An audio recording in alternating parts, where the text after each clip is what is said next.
Allons à Yamoussoukro, au Sénat. Il y avait des travaux à la Commission des affaires économiques et financières.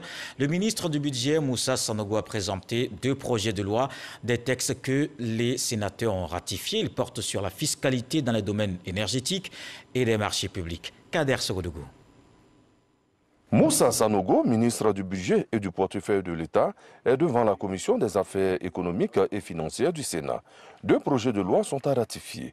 Le premier porte sur la production énergétique avec le projet Cyprel 5. Le réseau d'évacuation de l'énergie produite par la centrale est concerné.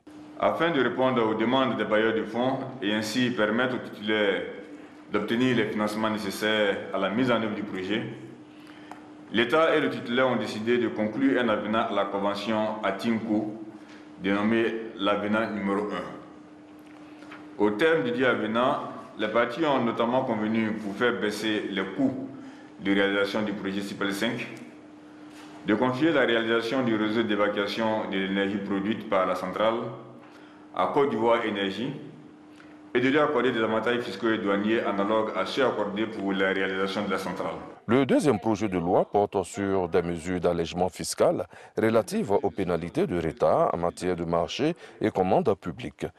La maladie à coronavirus Covid-19 a été déclarée par l'Organisation mondiale de la santé comme une pandémie, une menace sanitaire mondiale de premier plan. L'une des mesures de soutien aux entreprises porte sur l'annulation des pénalités de retard dans le cadre de l'exécution des marchés et commandes publiques. C'est à l'unanimité que les sénateurs en commission ont ratifié ces 2 projets de loi.